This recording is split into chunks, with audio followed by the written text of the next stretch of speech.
There is a story that I once watched that gave me a great role model for how to change people, and it really governed me, and it's a story I know you know. It's called A Christmas Carol by Charles Dickens. Sure enough, here is a perfect example of how to change somebody who didn't want to be changed. See, it's easy to change people that want to change. By watching this film, I developed a technique I now call the Dickens pattern, and it's one of the most powerful ways I've found to change people's beliefs and their behaviors. What basically it does is, do you remember the story? Here was a guy who had no desire to change, right? In fact, in his mind, he was successful by being the way he was. He had linked up in his head that the reason he made money is because he was such a horrible person. The reality is that was like saying, do you remember the story we talked about earlier about the knight, where people linked up my microphone being the knight? It wasn't the knight. But people sometimes in their lives link up things and go, I'm successful because of this. He wasn't successful because he was mean. He was successful for other reasons. But beyond all that, he didn't want to change, and he could prove to you he didn't need to, okay? But in one night, even though he didn't want to change, his whole world changed, didn't it? All his core beliefs and his behaviors. How? Well, 3 neuroassociative conditioning specialists showed up in the middle of the night. 3 knackers. 3 ghosts, if you will. And what did these 3 ghosts do? Well, they came in and used some neuroassociative conditioning, some NAC on this man. How did they do it? Number 1, they got leverage. How? They got him to experience, not tell him. Now notice the difference. They didn't tell him. They got him to feel and experience massive pain and relate that to his present beliefs and behaviors. Isn't that what they did? And they did it in 3 ways. They had him go to his past and experience all the pain that he had in his past because of those behaviors. They then brought him to the present and got to link all this present pain he was getting because of this pain that he wasn't focusing on, pain he'd been trying to delete in his life and not notice so he could stay the way he was. And then they took him to the future where it really got compelling. And there they got him to feel ultimate pain, the ultimate pain his life would have because he lived this way. Well, between those 3 people in one night, they linked so much pain, he would do anything to change. They not only got leverage, but if you link, again, enough pain to something, that interrupts somebody's pattern instantly. You don't have to work on any other pattern interrupts. Do you know what I'm saying? In other words, he used to link in his mind, being mean means being rich. Well, when you have that much pain, not only did they get leverage where he felt like he must change, but it interrupted his pattern. His brain said, hey, being mean means pain. So then all they had to do was give him a new association. And remember, if you interrupt somebody's pattern, they're going to look for a new pattern. In other words, once you break that pattern, there's a vacuum. And that vacuum for him was, oh my gosh, they said, boy, you better treat people well. And he went out and started treating people well, and he got all the joy, didn't he? He woke up the next morning so lucky to be alive. He started giving, and people started loving him, and he started linking up, boy, giving means pleasure. Not giving means pain. His life changed. It's called the Dickens pattern, and we're going to do it. Here are the key elements.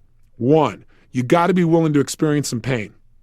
I know that doesn't sound too terribly exciting, and we have a very short period of time to do this on this tape because they've already been going for some time, but I'm going to give you a mini version of what I do with people in seminars.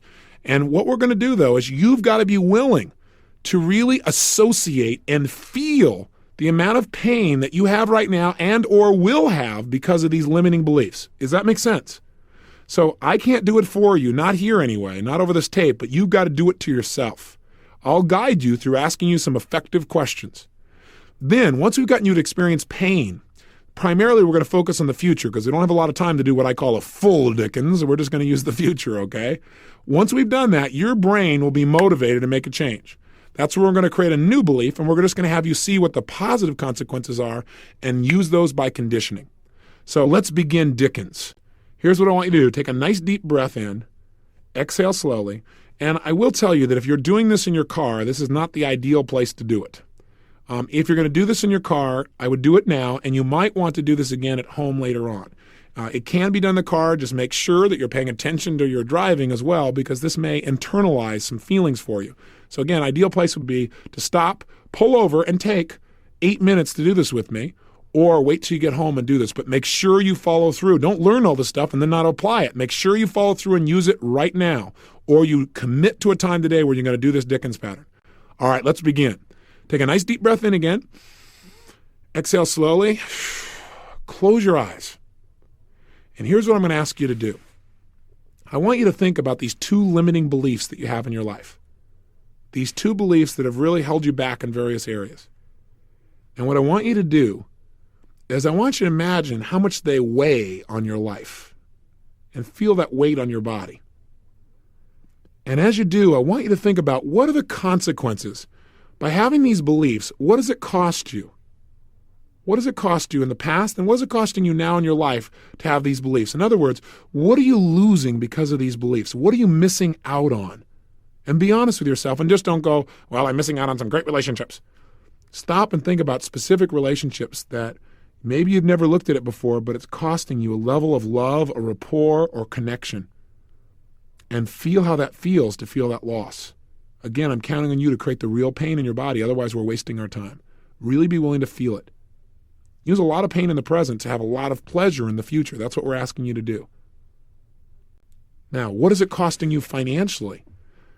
Do these beliefs limit some of the choices you make that affect your finances? Do these beliefs affect your willingness to take some risks, to invest, to go for it? How do these beliefs cost you in your own self-esteem? Having these beliefs, what does it do to your self-confidence? Does it create doubt or strength to have these beliefs? How do you feel about yourself when you live by these beliefs? Do you feel powerful or weaker? How do these beliefs affect your energy level? They create energy or take energy away? What do you think of when you think of yourself living by these beliefs? What do you say to yourself when you look in the mirror and realize that you've allowed these beliefs to control you? Say it to yourself. See it. How does your face look when you think about living with these beliefs and the weight of them pulling you down? Feel how it feels. What kind of role model are you for your children if you have children?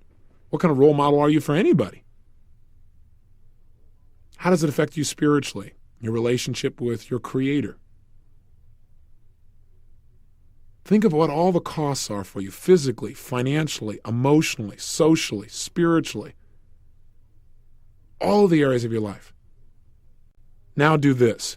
Take the weight of all of these limitations, all the things you're missing out on, and I want you to pull yourself into the future. And as you go into the future, I want you to step 5 years into the future and make sure you drag with you all of the limiting feelings and experiences and limitations that these beliefs will create for another 5 years, stacking one atop another, like a giant snowball getting bigger and bigger and bigger, pushing you further down.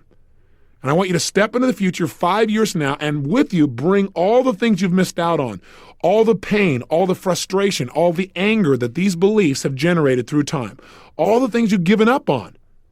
Bring all of that with you. Drag it with you now 5 years in the future. I want you to actually feel yourself going 5 years into the future now. And as you arrive 5 years in the future, I want you to look in the mirror.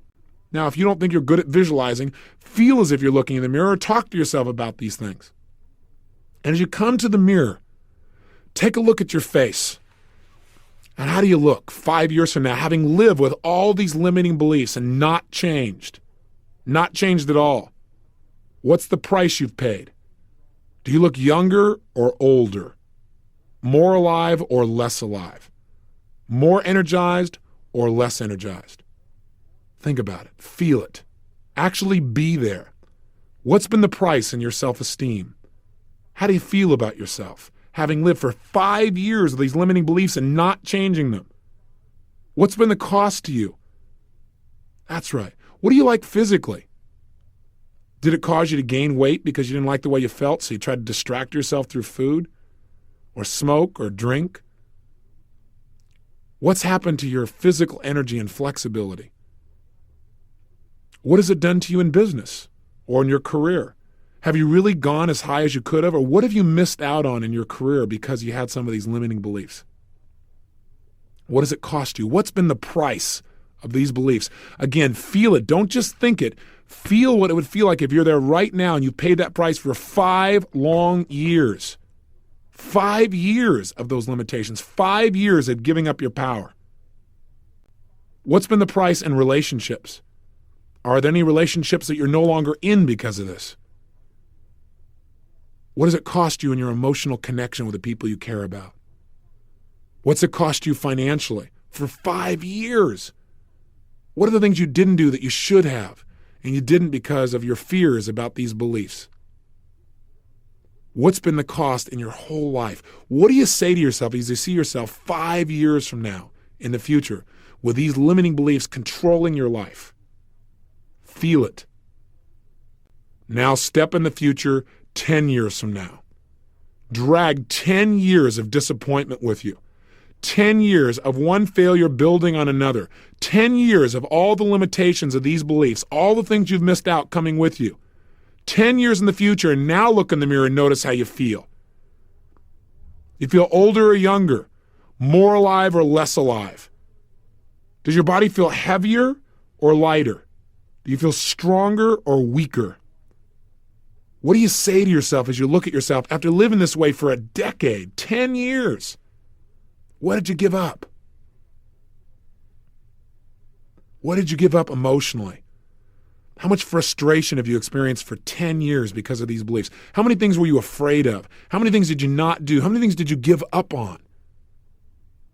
How much pain have you experienced because of these lousy little beliefs?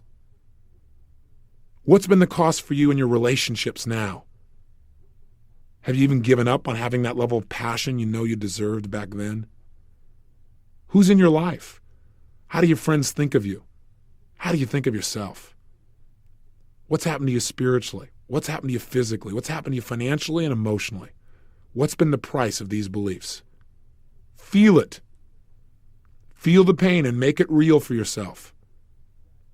Step 20 years into the future now and drag 2 decades, 20 years of pain with you all the way, and feel all the things you've missed out on for 20 years culminating on your back. Feel it. Feel all the things you gave up on, all the things you missed out on, all the pain you've experienced because of these limiting beliefs. Look in the mirror and notice what your face looks like, what your body looks like. Are you healthy or not? Are you fatter? Do you feel lighter or heavier? Stronger or weaker? More alive or less alive? More excited or totally depressed and disappointed? Where are you? What's happened to you? What price did you pay for these lousy beliefs? What did it cost you in your relationships? What did it cost you in your career, in your business? What didn't you do because of these beliefs? What didn't you try? What didn't you go for?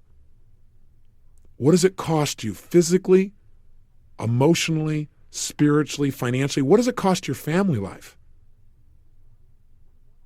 What do you say to yourself after 20 years of living this way with these limiting beliefs? Was it worth it? Feel the pain and make it real. See all the prices you've paid, all the things you've given up, all the things you've missed out on your life. How do you feel about your life if you live this way for 20 years? And decide if you're willing to live this way. Are you willing to have this be your destiny? If this is painful enough that you are absolutely committed to never living this way again, your brain will change your beliefs. If not, you better keep working on this till it's really painful. Do whatever it takes. Ask yourself questions. Feel the pain. If you're committed to never having this happen in your life, know that this is only the shadow of the future, as they said, and that this can be changed by you changing your beliefs. Come backwards in time, back to today, and realize that none of this has happened yet, fortunately. Come all the way back to today and realize none of this has happened yet. It doesn't have to happen if you make some changes. And as you do, you may notice that if you did this and you really were feeling the feelings, you may have been bent over as you got older and as you felt more of the weight of those problems. And as you come back today, you may find yourself sitting or standing more upright, breathing more fully, feeling more alive. And you might want to shake your body out and interrupt that pattern, get out of that state completely. Change your physiology, change your state by moving your body around, bounce up and down, move around, breathe, and get completely out of that state.